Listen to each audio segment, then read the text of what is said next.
一起来看精彩短剧《顾总，你的糖宝回来了》故事解说。年仅3岁的顾念堂独自站在顾家大宅门前，专程上门讨要一笔旧账。他乖巧却坚定地表示，自己要找顾继深，是离世的母亲苏婉和叮嘱他前来讨要顾继深欠下的债。屋内顾家众人听闻门口有个小女孩上门讨债，纷纷倍感新奇，纷纷调侃顾继深凭空多了一位小债主，甚至打趣猜测是不是孩童上门推销奶粉，场面一度十分轻松。顾继深闻声示意众人安静，让人将孩子带进屋内。顾念堂进门后，一眼认准顾继深，不仅准确叫出他的名字，还清晰报出他1.85米的身高，左肩带有旧伤，且肩伤发作时不能喝冰水的隐秘细节，并直言这些都是母亲亲口告知他的内容。这番精准的描述让众人面露诧异，可顾继深依旧心存戒备。他认为自己左肩旧伤并非绝密，圈内不少人都知晓，只当是孩子提前被人授意，做好了虚假功课，刻意编造细节博信任。顾念堂敏锐察觉众人的质疑，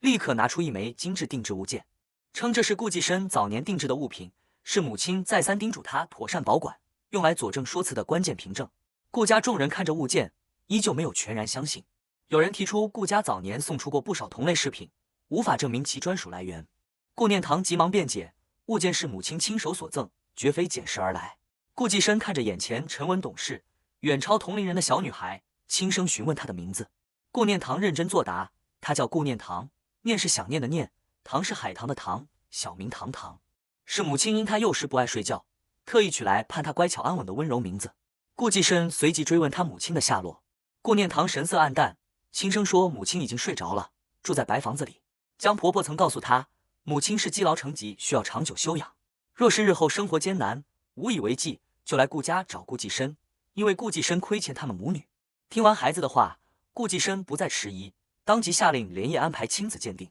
助理以天色已晚，不便采样为由劝阻，却被顾继深强硬回绝，执意即刻推进全部流程。医院迅速备好鉴定材料，医护人员温柔安抚胆怯的顾念堂，告知鉴定无需打针，只需用棉签轻刮口腔内壁，全程毫无痛感，完成后还会奖励糖果。顾念堂格外懂事，起初只敢要1颗糖，担心花费昂贵，在众人劝说下才收下整盒，打算每天慢慢品尝。采样结束后，他还贴心询问顾继深是否觉得疼痛，坦言自己刚刚差点哭出来，最终咬牙忍住，还真诚夸赞顾继深比自己勇敢。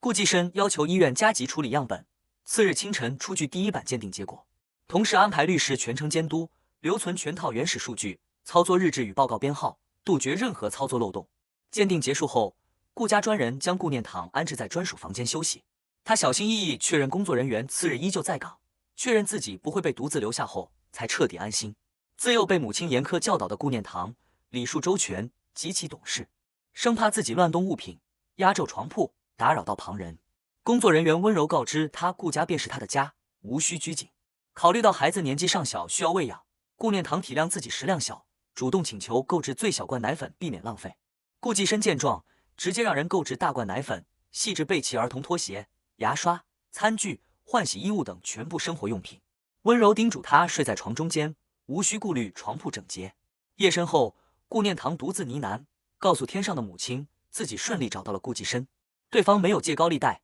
让母亲安心放心。次日，顾家老爷子见到了顾念堂，家人向老爷子说明，这个乖巧的孩子是苏婉和的女儿，前一晚刚刚来到顾家，且连夜加急做了亲子鉴定，只需等待报告结果便能确认血缘。顾念堂礼貌问好，坦言自己本就姓顾，是顾家的孩子，安静乖巧，等候结果出炉。与此同时，顾家工作人员查清了苏婉和的全部过往。3年前，苏婉和在南城经营一家小型艺术品修复工作室，上个月27号因肝癌晚期，在城南安宁医院病逝。3年间，他独自带着顾念堂辗转3座城市谋生，最后一次搬家是1年前，定居在城郊一处老旧小区。邻居证实，苏婉和多年来独自抚养女儿，身边从未出现过男性，母女2人相依为命。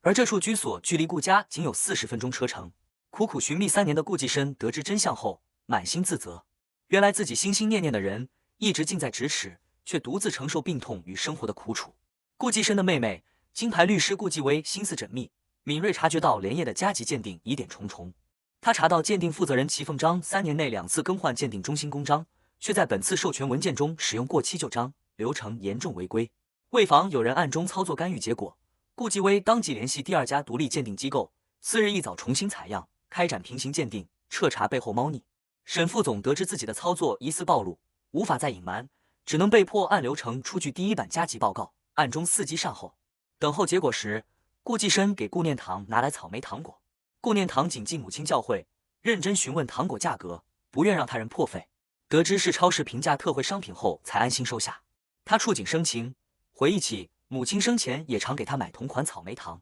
后来家境愈发拮据，母亲便舍弃盒装糖果，买廉价袋装糖果，剪开袋子倒入杯中喂他吃，还曾许诺发工资就买盒装糖，最终却没能兑现。顾继深心生柔软，默默将自己的糖果让给他，谎称自己不爱甜食。顾念堂聪慧通透，一眼认出顾继威的身份，乖巧称呼小姨。他告知顾继威，母亲生前时常提起他，说他是业内顶尖大律师，外表严肃，内心柔软善良。不久后，齐凤章出具的第一版加急报告出炉，明确判定顾继深与顾念堂亲子关系概率超 99.99%， 证实二人亲生父女关系。顾继威当即当众揭穿报告的致命漏洞。该报告编号为 JV20260817，但该鉴定中心今年7月后，所有报告编号统一升级为 JV2027开头。2026系列纸质报告已于去年年末全部封存销毁，不可能再度流通使用。除此之外，两份不同机构的检测原始数据对比后发现，第一份问题报告有3个 STR 位点封底完全重合。这种情况在正规基因检测中几乎不可能出现，唯一结论就是有人提前制作好既定结果的数据模板，强行套用新样本编号，刻意伪造鉴定报告。顺着线索深挖，众人查到3年前齐凤章的鉴定中心曾与顾氏集团医疗公益项目合作，当时的对接负责人正是沈副总。沈副总当场辩解，称只是正常工作对接，指责顾继威仅凭编号疑点无端揣测，刻意针对自己，还声称即便报告流程有瑕疵，但亲子关系结论属实，自己毫无造假动机。顾继威一语道破核心阴谋。整件事最可怕的并非虚假结果，而是有人明知亲子关系属实，却执意用违规假报告佐证真相，目的不是篡改事实，而是精准把控真相曝光的时间节点，全盘操纵事件走向。顾继深当即叫停争执，让顾继威彻查全部疑点，同时温柔安抚懵懂不安的顾念堂。顾家老爷子看着乖巧懂事、心思细腻的顾念堂，主动询问他是否会陌生害怕。顾念堂坦言自己会胆怯，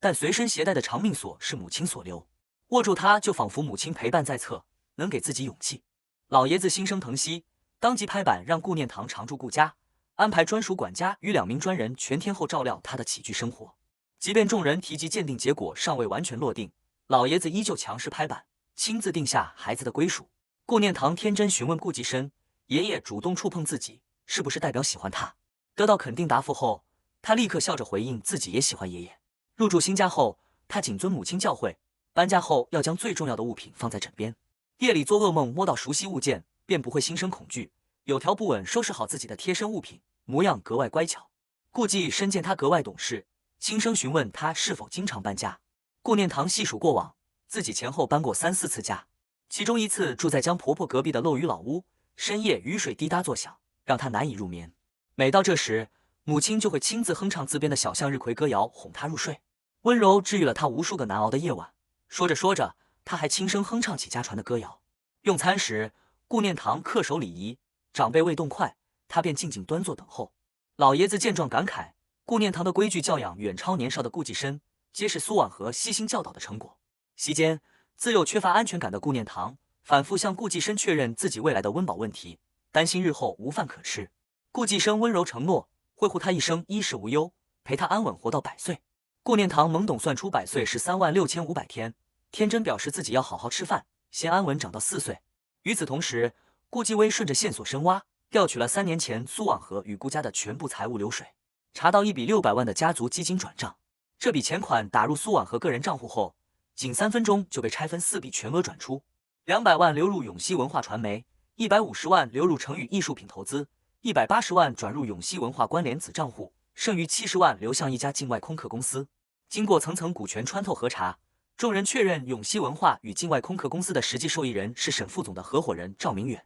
成宇艺术品投资公司的掌控人正是沈成宇本人。铁证面前，沈成宇当场震怒，指责顾继威私自调查自己的公司，刻意捏造流水，P图造假，污蔑自己。顾继威当即驳斥，这些流水均为银行底层原始记录，每一笔都配有专属电子回执编号，可当众登录银行系统核验真伪。顾家亲戚纷纷劝解，认为都是家人，无需针锋相对。顾继威却态度坚定，直言3年前苏婉和重病缠身，独自带娃蜗居漏雨出租屋，濒临绝境，皆是有人暗中恶意算计所致。此事早已不是简单家务事，而是蓄意害人的严重事端。沈成宇依旧拒不认罪，辩解自己对转账一事毫不知情，大概率是他人盗用公司账户操作，甚至恶意揣测是苏婉和自行转走钱款，刻意扮演受害者博取同情。一旁的顾念堂偶然听闻争执，主动站出来为母亲辩解。他清晰记得，母亲生前月薪仅有3200元，除去房租、奶粉、生活费，每月收支堪堪平衡。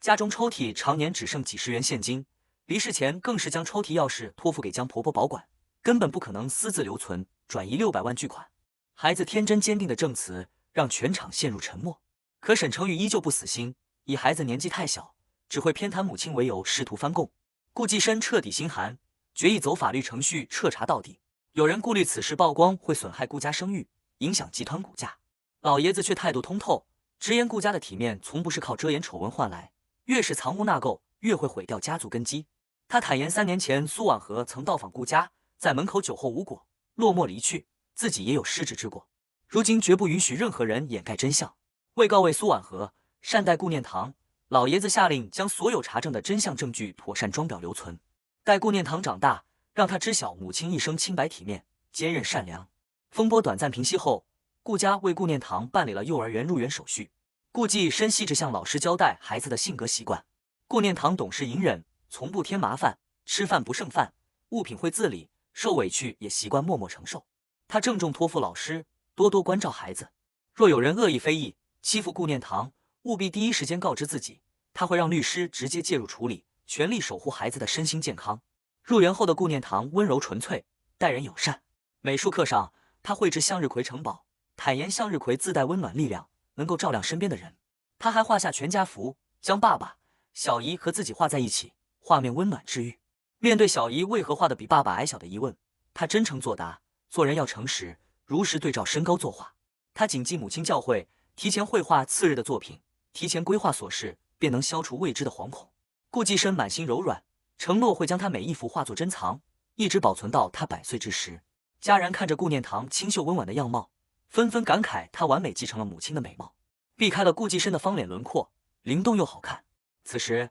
家人告知老爷子，顾念堂入族谱的手续正在有序推进中。就在生活趋于安稳之际，意外骤然发生。客厅屏幕被陌生设备远程蓝牙投屏，弹出大量与苏婉和相关的争议内容，瞬间打破平静，引发众人哗然。顾继深下意识想要关闭屏幕，被顾继威及时制止。他认为，既然内容已经泄露，不如当众彻查，彻底厘清所有真相，杜绝后续隐患。排查后确认投屏为外部陌生设备远程操控，暂时无法锁定操作者。混乱中，一位长辈无意间说出这些东西又冒出来了。这句随口之言被心思敏锐的顾念堂精准捕捉，他立刻追问对方，又自代表此事曾经发生，质问对方是否早前见过相关内容。长辈慌忙矢口否认，却难以打消众人疑虑。顾念堂坚定告知众人，屏幕上的文字绝非母亲所写，他常年临摹母亲字迹，深知母亲笔法圆润柔和，而屏幕字体笔尖尖锐，笔法生硬，二者差异极大，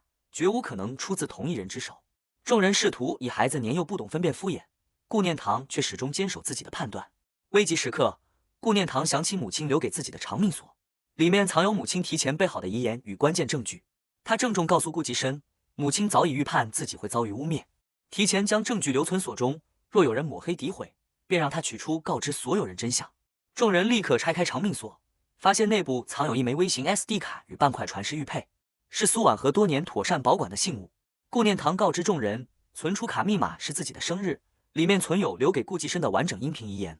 顾继威立刻将存储卡送往技术部修复数据，即便芯片有轻微磨损，核心数据依旧完整可用。他郑重向顾念堂保证，会拼尽全力守护这份母亲留下的遗物，绝不遗失损坏。与此同时，暗处的始作俑者复盘整场闹剧，看着顾家内部猜忌分裂、矛盾激化，暗自庆幸计划奏效。他们感慨年仅3岁的顾念堂遇事沉稳冷静，心智远超同龄孩童，皆是苏婉和3年悉心教导、提前布局的结果。苏婉和隐匿3年，独自育女，临终前预判所有风险，一步步教会女儿自保、变恶，坚守本心，每一步谋划都周密至极。幕后之人深知假报告事件已经暴露，只能舍弃其奉章保全核心人员，同时计划伺机抢夺顾念堂随身携带的布包，销毁剩余证据，彻底抹去隐患。技术部很快完成数据解锁，47分钟的音频完整还原，声纹比对100%匹配苏婉和本人，全程无剪辑、无变速，内容真实可信。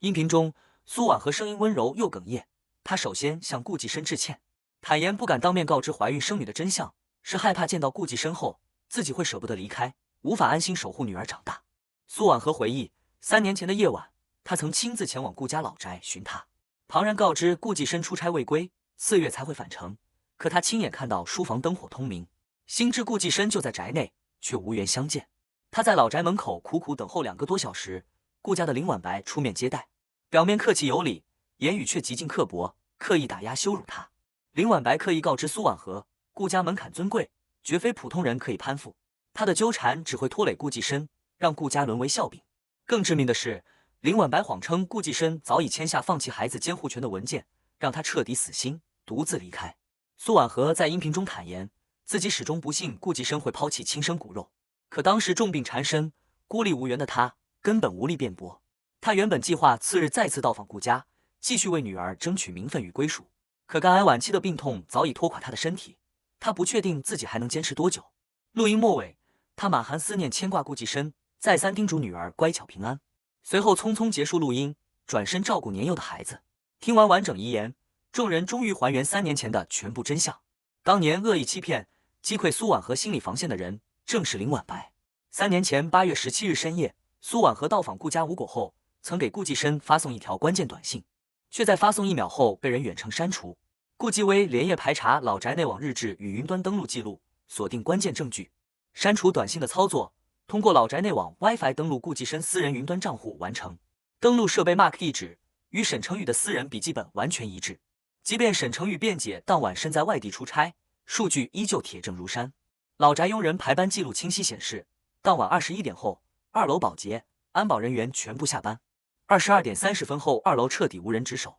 23点46分，沈成宇的设备精准登录云端账户，全程仅访问登录页面，短信删除与账户登录同步完成，操作精准，目的明确，绝非无意误触，是提前摸清信息，刻意为之的定点证据清除，意图彻底斩断苏婉和与顾继深的所有联系。面对无可辩驳的技术证据，沈成宇依旧负隅顽抗，声称所有证据均为间接线索，无指纹、人脸佐证，无法直接定罪。顾继威不再与其纠缠，深挖600万资金完整流向。正是这笔顾家基金钱款，在转入苏婉和账户4分钟内就被拆分转移至沈成宇及其合伙人掌控的公司账户，最终流入境外空壳公司，完成完整洗钱闭环。铁证面前，沈成宇依旧颠倒黑白，指责顾继威为了已逝的苏婉和针对自己拆分顾家。顾继威冰冷回击，真正拆散家庭、制造悲剧的从不是他，而是3年前删除短信、转移救命钱款、逼死孤身重病弱女子的始作俑者。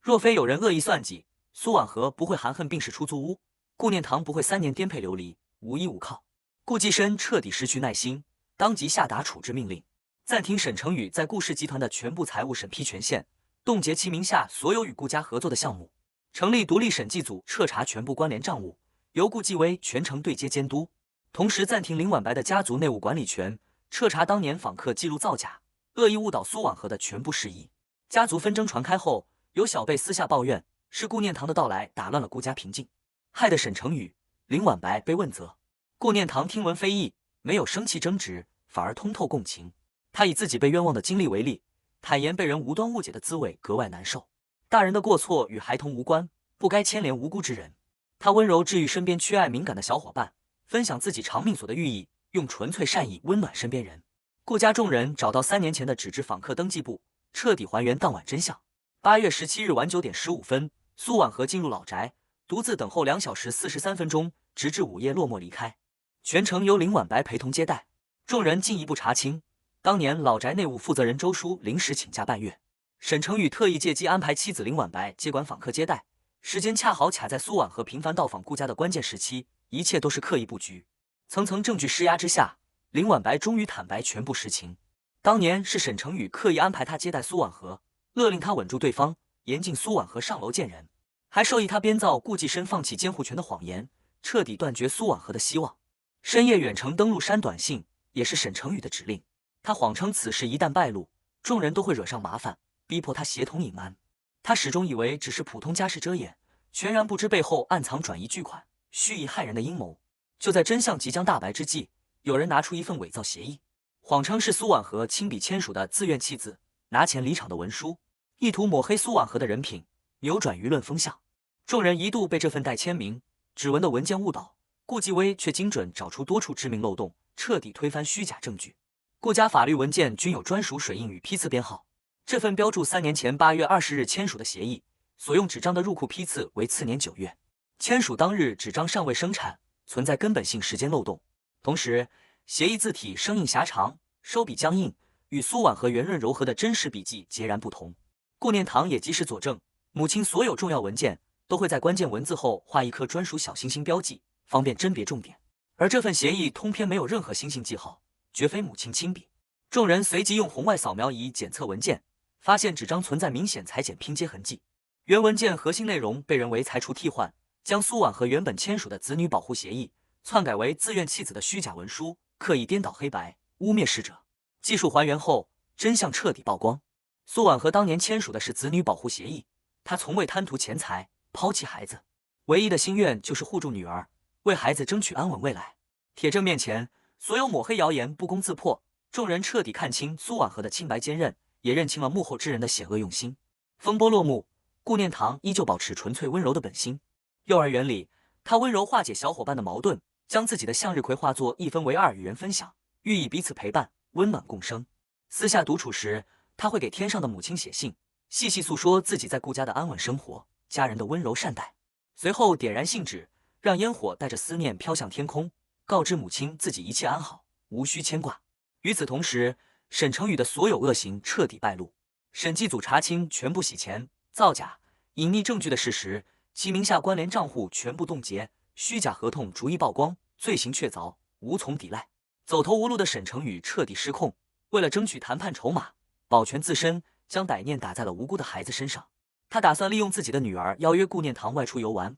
将其短暂带离顾家，以此胁迫顾继深妥协，为自己争取喘息机会。沈成宇刻意编造郊外温泉别墅有大片向日葵田的谎言，哄骗女儿邀约顾念堂同行。心思缜密的顾继深提前核查地点，发现该区域仅有高尔夫球场与人工湖，根本没有向日葵田，瞬间识破对方的诱骗阴谋。为护住顾念堂的安全，他特意安排爷爷带他前往数百亩的农科院向日葵试验基地游玩，巧妙避开陷阱，温柔安抚满心期待的孩子，成功化解这场潜在危机。诱骗计划落空的沈成宇依旧不死心，彻底撕下所有伪装，打算带走自己的女儿，继续制造事端，胁迫顾家妥协让步。家事彻底演变成无法收场的危局，一场新的风波与危机正在悄然酝酿。